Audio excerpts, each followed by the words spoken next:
Welcome to today's Wednesday live workshop here in Power Up Your Innate Potential. My name is Dranitsaris-Hilliard, and I am so excited to be here with you today to talk more about narcissism and how we interact with this kind of behavior and some of the things that we can do. And our specific focus in our topic today, of course, is talking about narcissistic weapons of relationship destruction. So this is all about learning how to stop feeling victimized by the gaslighting, devaluing, and love bombing behavior of our favorite users of narcissistic defenses. In our last workshop, I talked about narcissism in everyday life. Now, it is so common, right? It's so common because we all have defenses and we all use these defenses in a self-protective way. And so the narcissistic self-protective behaviors are like any other set of self-protective behaviors. They're an approach that we take mainly to help us cope so that we can get our own way or as a means to an end. But at the end of the day, these behaviors are defenses. They're self-protective.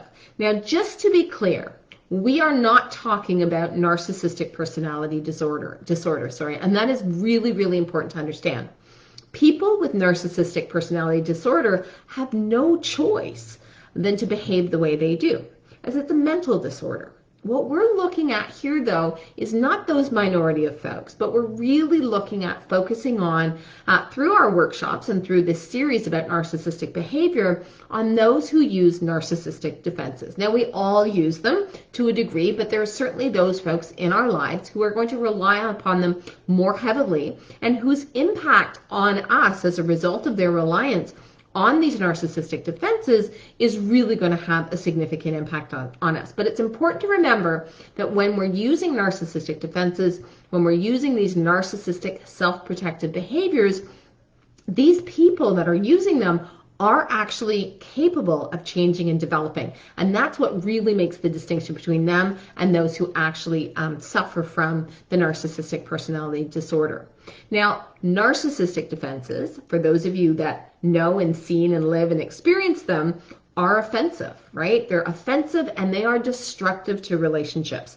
And what's tricky about them is that they are done with such ease that if you don't have a strong sense of yourself, you can be swept off center very, very easily. You can believe the lies, the manipulation, the devaluation, and the gaslighting as though it's true. So what is this workshop all about? Well, really, we want you to understand that narcissists use a variety of offensive defenses to diminish the power of others, right? So to elevate their power, diminish the power of others. And the three that we're going to focus on today are gaslighting, devaluing, and love bombing. Okay, so we'll have some fun with that today. And what we also want you to understand as you come out of this workshop is how it is that we focus on changing our own behavior, because that's what allows us to stop feeling victimized. It's what allows us to take the power back from them and allows us to work through and to determine what is our best response as opposed to reacting to those narcissistic defenses and those weapons of destruction that those narcissistic self-protective folks will use in their relationships with us. So why is this information important? Why are we so focused on helping everybody understand more about narcissism? Well, there's a tendency to blame narcissistic behavior as opposed to effectively dealing with it and working to develop it. And it helps us too by understanding this and looking at their behavior and our reaction to that behavior. It helps us to understand the victim archetype defense, right? Because that's often what gets triggered in response to the narcissist's defenses. The narcissists and our own, we get caught in this cycle around their defenses and the victim, the archetype defenses, okay? And the other thing that again, it brings this back to that place of us having the power, right? As opposed to feeling powerless in the face of those defenses. So we can feel empowered to choose how we're going to respond and to choose not to react from that victim archetype. And there's some really important reasons why, when we're dealing with narcissistic defenses coming at us, that we don't engage in our victim archetype, because it just escalates the situation. So when we think about what we want to leave you with, having watched this video, it's really about how to easily recognize and name the narcissistic weapons that destroy relationships, so that you can see it, you can observe it, you can say, hey, I know what's going on here, and that makes it really useful. And again, it's about giving you power in that moment, in that situation, so you can actually react differently and moving into responding. What it also allows you to do, and what we want to make sure that you get from this, is start to see the patterns and anticipate those defensive behaviors, right? So where the victimizer becomes the victim, we want to really be able to acknowledge that, see it, and again, bring this into your lives where you can start to be observing and reflecting on where you're encountering these behaviors and these patterns of behavior, so you can start to move out of it because you anticipate it, you know it's coming, and therefore you don't have to be thrown off guard or surprised by it. And at the end of the day, giving to you that ability to stay out of that place of feeling disempowered or feeling victimized by the narcissistic behavior. This is the most important thing. And many people will say to us, well, they just need to change their behavior. And we can't control that, right? That's the one piece that we can't control. What we can choose is our response, how we respond emotionally, how we end up feeling as a result of it, if we shift into victim or we don't shift into victim, and again, what it is that we do as a result of that particular behavior, okay? So let's look at some of the different examples of what are we talking about when we talk about narcissistic weapons of relationship destruction. Well, there are actually 5, but today we're just going to focus on 3. And these are 3 that we see on in every environment. We see it in personal lives, we see it in professional lives, we see it between leaders and employees, we see it in partnerships, we can see it between parents and children. There's a whole bunch of scenarios in which this comes because, again, in our last video, we talked about the fact that these narcissistic defenses are just a part of everyday life, right? They're normal, they're natural, we're going to observe them, people are going to use them, we may even bring them out from time to time.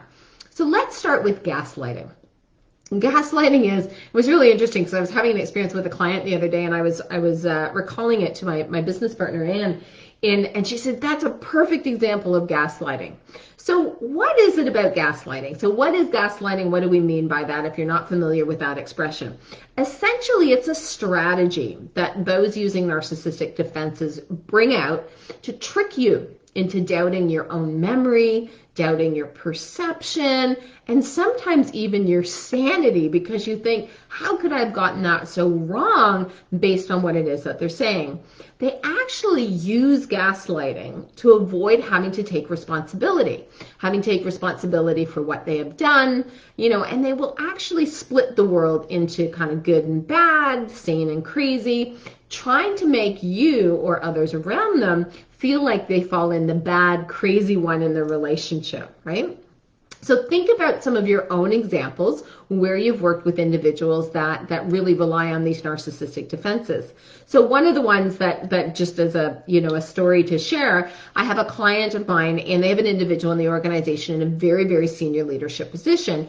And he goes around all the time complaining about the behavior and the actions and the strategies and the decisions of everybody else in the organization.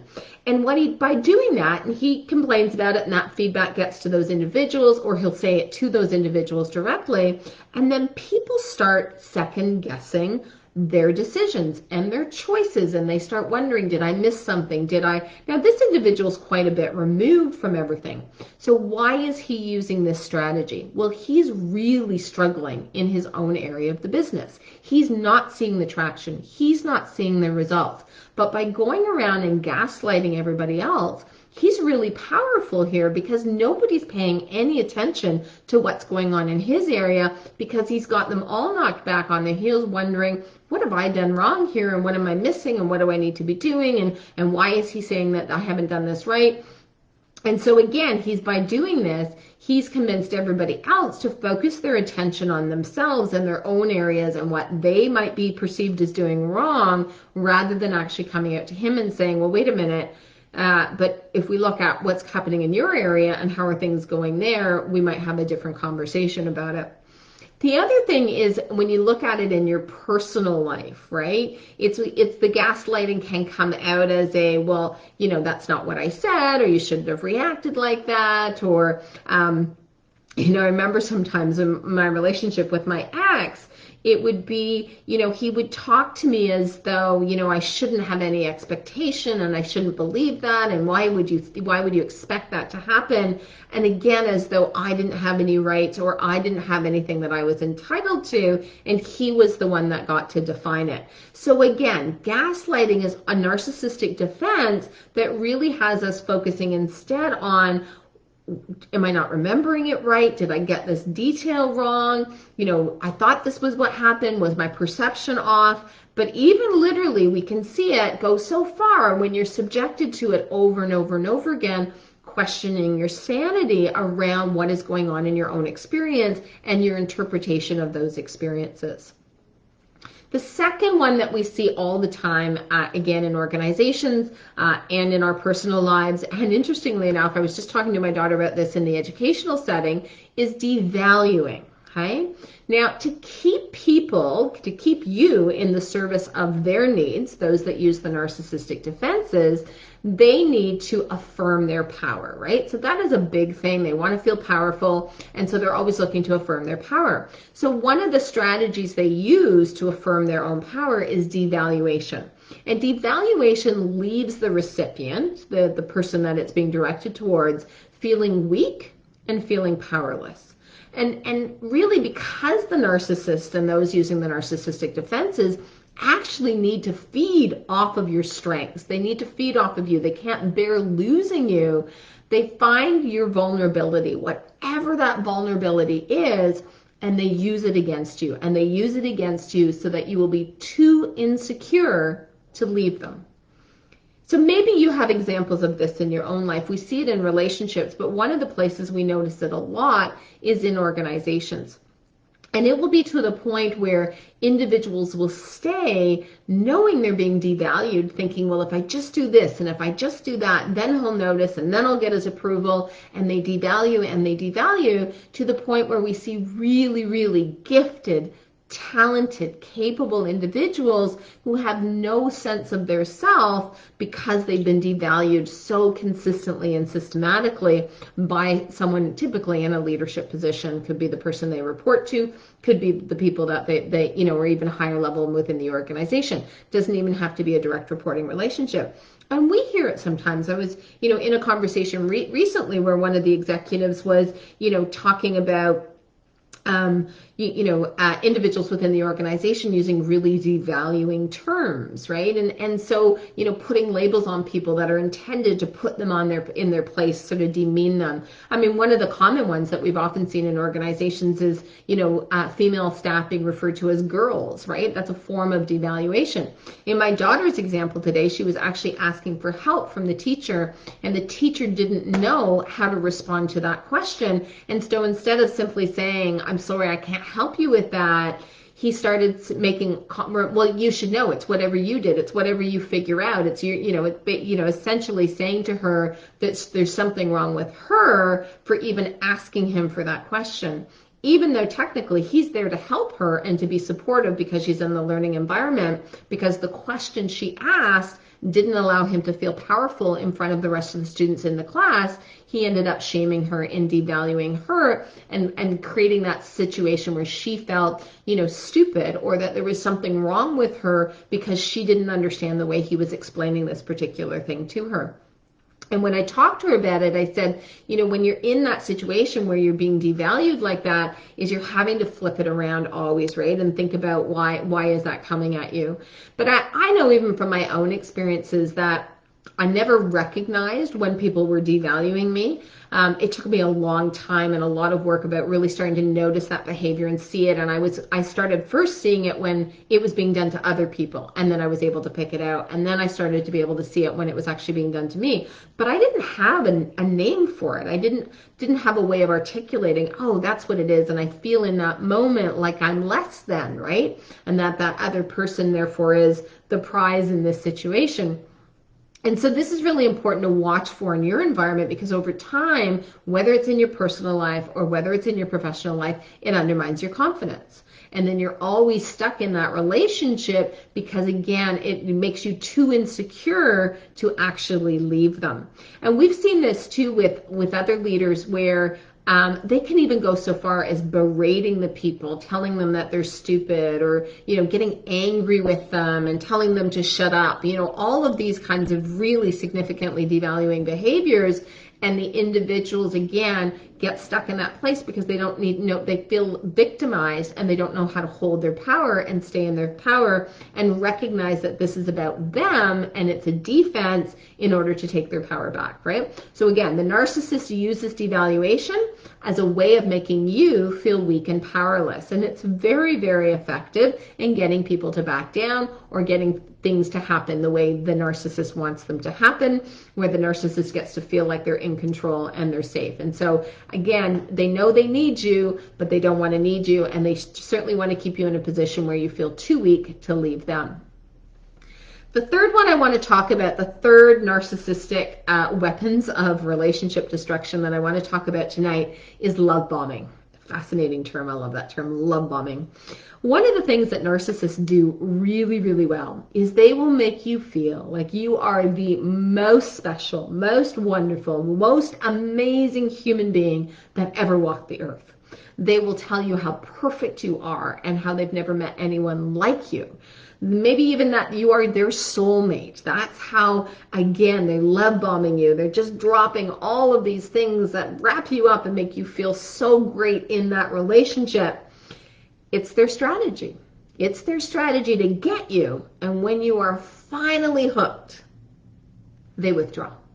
It's all gone. There's no more of that. All of the attention, all the affection, all of that goes away. And that leaves you anxiously trying to get the attention back, trying to figure out what it is that you need to do in order to get all of that love bombing that was so great and that pulled you in and convinced you that this was the right place to be, the right job to be, the right relationship to be in, and that, pulls you back into it until, and you may be able to get them to kind of pick it back up a little bit when they need something, but again, it goes away. They withdraw it. They give it out as a form of, again, getting what they want. It's a means to an end for them, this particular weapon.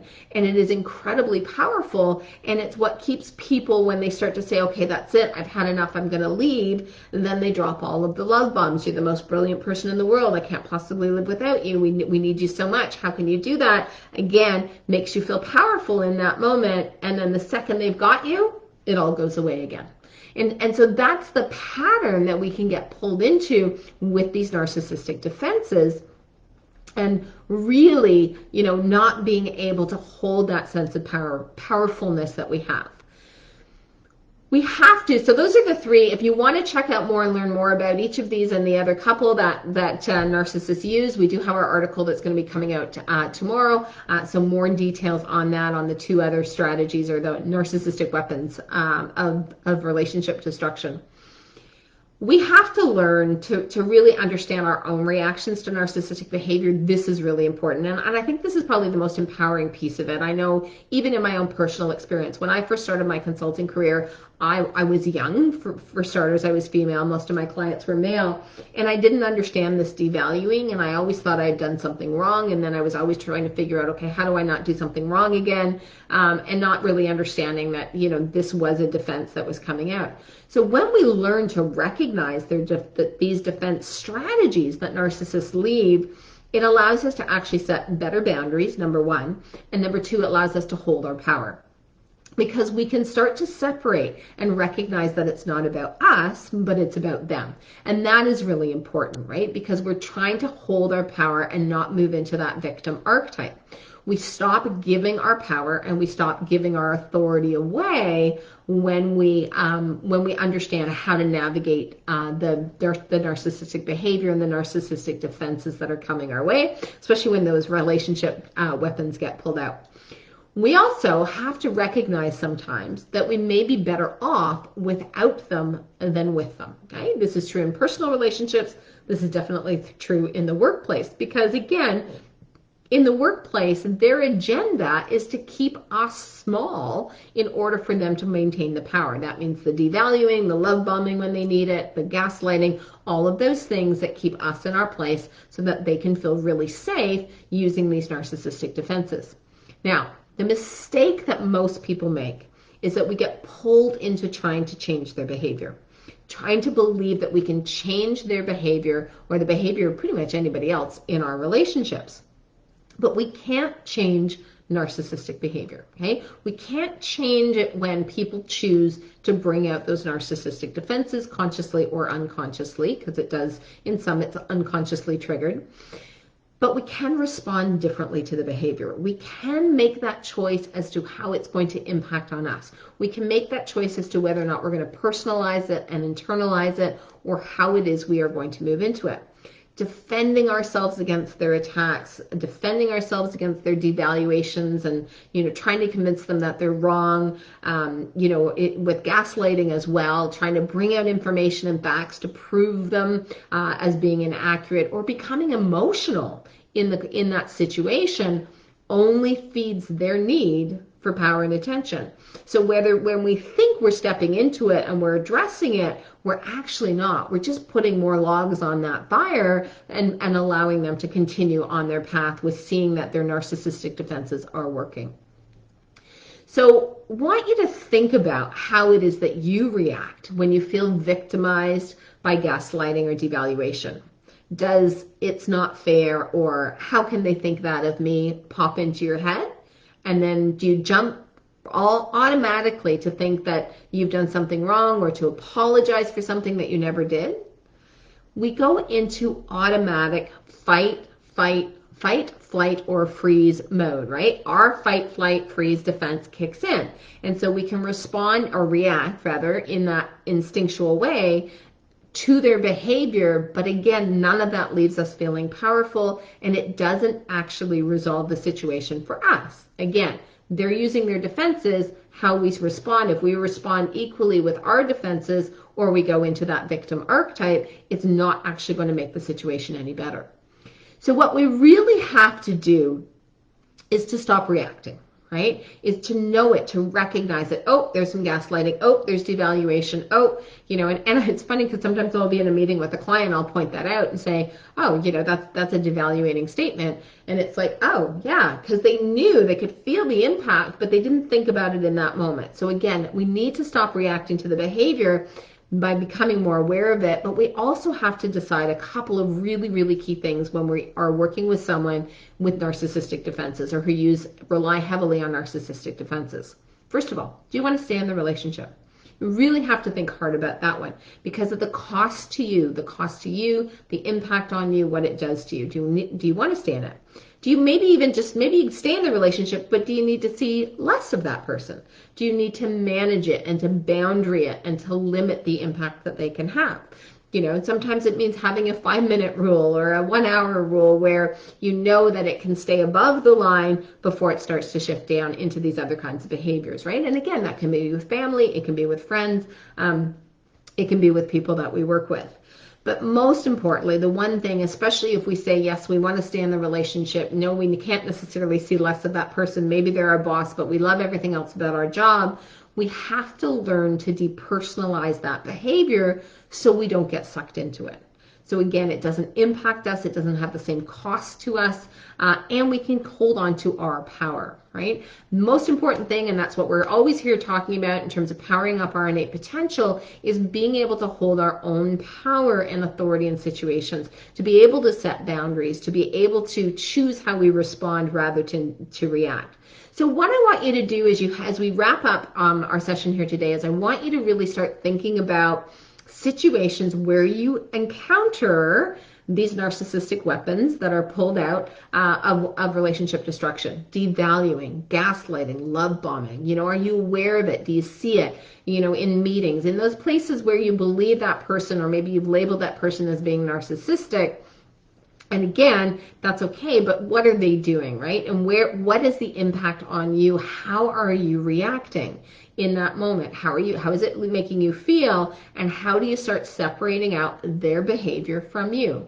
One of the things we always say to our clients, and this was the advice I gave to my daughter, it's not about you, it's about him. And whatever you're feeling in that moment is actually a cue as to what that individual who's using these narcissistic defenses are feeling, right? Doesn't, she's still young and she's still learning this, but it's important for us at any age, because that allows us to make that separation, to understand that their behavior, their devaluing, their gaslighting is not about us. And it's not because we've done something wrong, and it's not that we have to change ourselves or our perception or perspective, that this is about them. And that allows us, so this is your homework, right, is to really start looking and observing and reflecting on it. How did you react? What would you like to do differently the next time that would be a response that allows you to hold back on your power? Again, one of the things that I will often do when it's coming at me is I will shift to asking questions, right? So rather than taking that in, I will redirect the conversation, or I'll use questions to try and get at what it is that has triggered this defensive response, right? Because again, we bring out our self-protective responses when we feel the need to protect ourselves. So what is the fear that has triggered that self-protective response in that individual, in the relationship that we're trying to work through?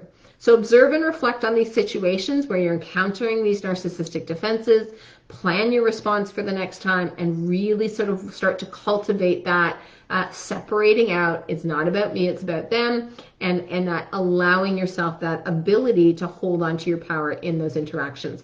Other things that we suggest, check out some more of the videos over on our YouTube channel, Dranitsaris-Hilliard.com. And there's more. We've got lots more coming up about all of the different aspects of how to survive these narcissistic defenses, how to develop your own ability to work with individuals that are using them, because they are everywhere and they are not going away. So this is about us and our development in order to really strengthen our inner power and our potential, and tapping into that innate potential that we have. The other thing we really encourage you to do as we come in and wrap up today is to read about the victim archetype. So if you're not familiar with that and the behavior that goes with it, our book, Power Past the Imposter Syndrome, talks about the 4 core archetypes of the imposter syndrome. The victim is one of them. And again, we shift into victim or victimizer. And so it's really important to understand that pattern of behavior. If we go into victim mode, then how do we start to recognize that, acknowledge that, okay, I've shifted into victim, I need to shift out. What is that going to look like? And with that, I'm going to wrap up today. Again, so excited to have you join me, whether you're catching us here inside the Facebook group or in our YouTube channel. Make sure you comment, share your stories, ask your questions, let us know about some of the work that you are doing in order to really hold on to your power in the face of those narcissistic weapons of relationship destruction.